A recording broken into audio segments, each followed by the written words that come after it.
ہمارے بزرگوں میں اللہ نے حضرت مولانا محمد الیاس رحمۃ اللہ علیہ سے مسلمانوں کی اور انسانوں کی اصلاح کا اور دعوت کا بہت بڑا کام لیا۔ اسی طرح ہمارے بزرگوں میں تھانوی رحمۃ اللہ علیہ سے اللہ رب العزت نے انسانوں کی اصلاح کا اور تربیت کا بہت بڑا کام لیا ہے۔ یہ ہمارے بزرگوں میں وہ دو فرد ہیں جن سے اللہ رب العزت نے اپنی مخلوق کی خدمت کا اور زندگی بدلنے کا بہت بڑا کام لیا ہے، جو عام طور پہ انسان تصور بھی نہیں کر سکتا۔ ایک مرتبہ کسی نے پوچھا کہ حضرت تھانوی کی دعوت میں اور مولانا الیاس رحمۃ اللہ علیہ کی دعوت میں کیا فرق ہے؟ تو بہت خوبصورت انداز میں جواب دیا، فرمایا تھانوی کی دعوت میں غیرت ہے اور کمال ہے۔ تھانوی کی دعوت میں اور تربیت میں غیرت ہے اور کمال ہے کہ آپ کے ہاں جو طلب لے کے آتا، مخصوص وقت پہ آتا، آداب کی رعایت رکھتا، وہ خوب فائدہ اٹھاتا اور کمال تک پہنچتا۔ اور مولانا الیاس رحمۃ اللہ علیہ کی دعوت میں عموم ہے، عموم کہ چوکیدار سے لے کر بادشاہ تک، دیہاتی سے لے کر شہر تک سبھی اس دعوت سے متاثر ہوتے ہیں، اور اس میں شفقت ہے، کھلا کر پلا کر اور جسے کہیں کہ اکرام کر کے اللہ کی طرف متوجہ کیا جاتا ہے۔ تو تھانوی کی دعوت میں اس میں غیرت ہے اور اس میں کمال ہے، مولانا الیاس رحمۃ اللہ علیہ کی دعوت میں شفقت ہے اور عموم ہے، اور اللہ کا نبی، اللہ کے نبی کی یہ ساری شانیں ہیں، اللہ کے نبی کی یہ ساری شانیں ہیں۔ نبی ہر خوبیوں کا جامع ہے۔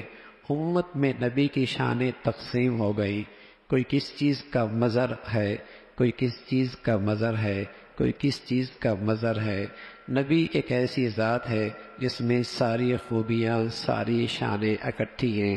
امت میں یہ خوبیاں تقسیم ہو گئی، جیسے نبی کے کام تقسیم ہو گئے۔ نبی کا کام تھا، نبوت کا کام تھا قرآن کے الفاظ سے کھانا، ربنا وبعث فیہم رسولا منہم یتلو علیہم آیاتہ ویزکیہم ویعلمہم الکتاب والحکمہ ویزکیہم۔ نبی کی بعثت کیوں ہوئی؟ نبوت کے کام کیا تھے؟ قرآن کے الفاظ صحیح کرانا، قرآن کی تفسیر اور اس کا مفہوم بتلانا، دلوں کی تزکیہ اور دلوں کی صفائی کرنا، علوم نبوت کو عام کرنا، یہ نبی کے کام تھے۔ لیکن نبی ایک ایسی ذات تھی جس میں ساری خوبیاں بیک وقت موجود تھی، لیکن امت میں یہ ساری خوبیاں تقسیم ہو گئی۔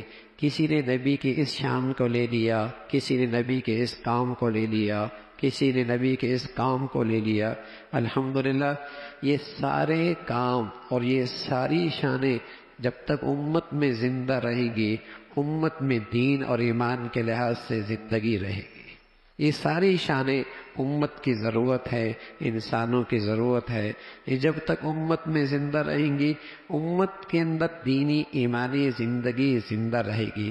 دیکھو میرے عزیزو، جیسے آنکھ ہے یہ بہت اہم ہے، لیکن کان کی اہمیت کا انکار نہیں کیا جا سکتا۔ زبان ہے بہت اہم ہے، لیکن آنکھ کی اہمیت کا انکار نہیں کیا جا سکتا۔ ناک ہے بہت اہم ہے، لیکن کان کی اہمیت کا انکار نہیں کیا جا سکتا۔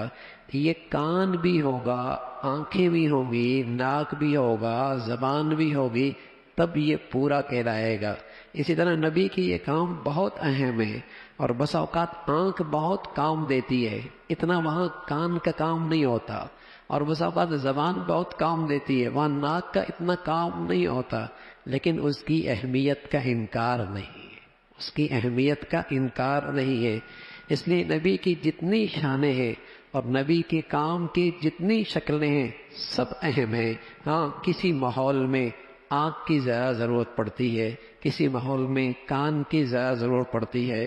ایسی نبی کی کئی شان غیرت کام زیادہ دیتی ہے، کئی نبی کی شان شفقت زیادہ کام دیتی ہے، کئی نبی کی شان کمال زیادہ کام دیتی ہے، کئی نبی کی شان عمومیت زیادہ کام دیتی ہے، کہیں تعلیم تربیت کا کام قرآن کی شکل میں، کہیں تفسیر کی شکل میں، کہیں حدیث کی شکل میں زیادہ کام دیتا ہے، اور کہیں مسلمانوں کا اکرام کر کے، ان کی منت سماجت کر کے، انہیں کھلا پلا کر اللہ کی طرف متوجہ کیا جائے۔